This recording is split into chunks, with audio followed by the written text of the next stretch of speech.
Every morning, like a good-hearted clock, Ave Picota would leave her house wrapped in her burgundy cape, wicker basket on her arm, and a calm smile on her face.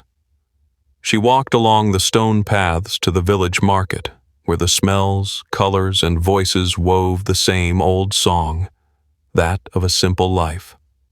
Her first stop was with her friend, the baker. "Ave Picota, right on time.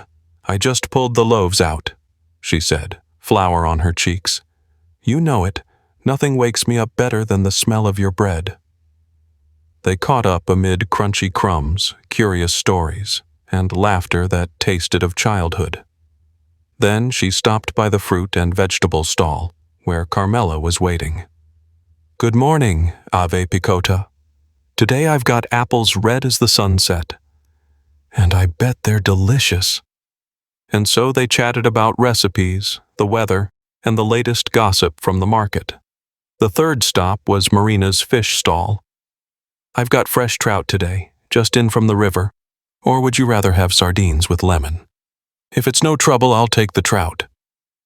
With her basket full and her heart content, she'd meet up with her friends at the tavern for some herbal tea. They talked about everything and nothing, from their usual table by the window. That's how Ave Picota's mornings went. Peaceful, sweet, lovingly repeated. But that day, something changed. When she returned home, she found Verdis at her door. He looked serious, arms crossed, gaze dim. "Ave Picota," he said bluntly. "Something terrible has happened, in the Pobel dels Llops." And beside him stood his son, the duck detective, in a dark trench coat, short-brimmed hat, and his trusty magnifying glass hanging from his chest. "We have to investigate. The river is dying." They walked to the river. The landscape, once alive, seemed sick. The water dragged along, thick and slow. Fish floated like fallen leaves. The song of the water had become a sad whisper. Verdis knelt down. "This doesn't smell like metal. It smells like broken magic." The duck detective inspected every corner, until on a damp rock he found a black hair. Long, thick, strange. "This doesn't belong here," he said gravely.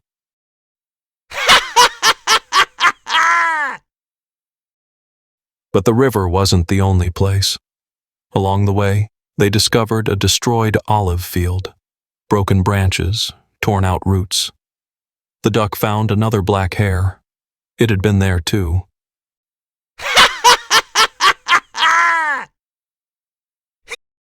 They arrived at a nearby farm where a man was crying. "It took all my chickens." And yes, again, a black hair next to the chicken coop.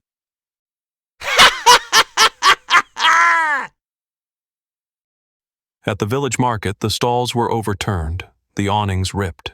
People were sad and scared. Someone destroyed everything in the early morning. The duck found the same. A black hair in the fruit, another in the bread, another on the stone floor.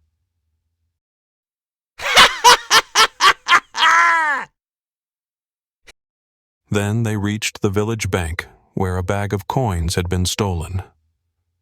"It vanished without breaking the lock," said the treasurer. And there too, a dropped coin and a black hair.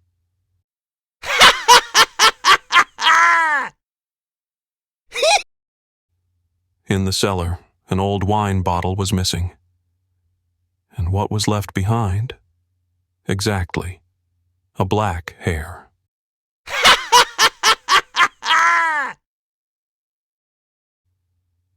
But the most disgraceful was at the village church. The holy fountain was empty. "They've taken the statue of the Mother of God," said the priest through sobs.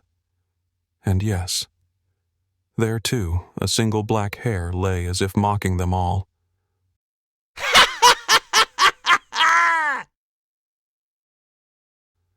The entire village gathered in the square. "Enough!"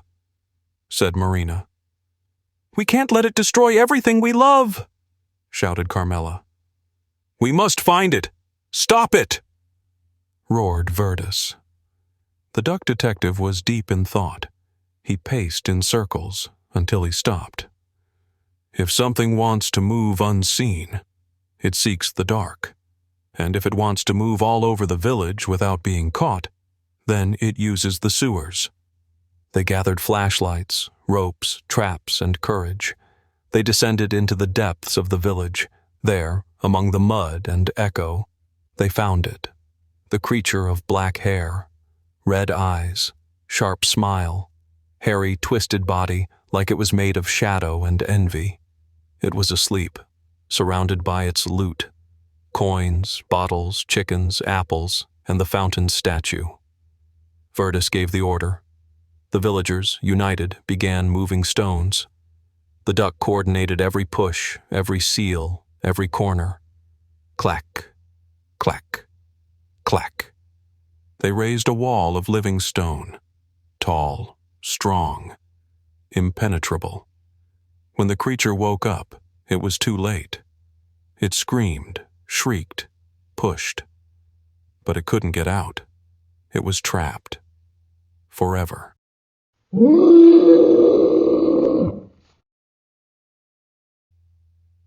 From that day on, the village never forgot, and whenever a shadow seemed to cross the night, everyone said the same.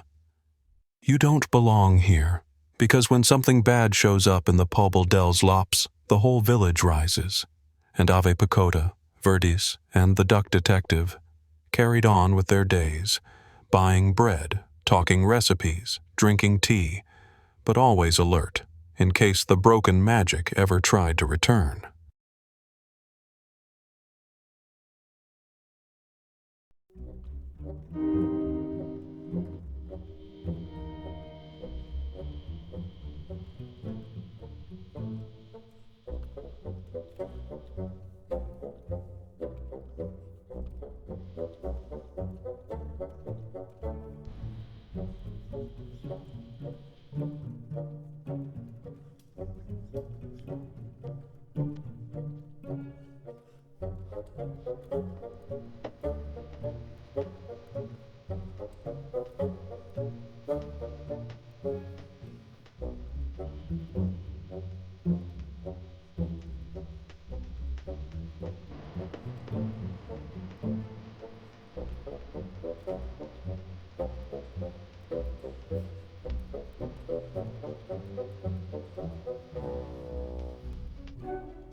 The story has come to an end.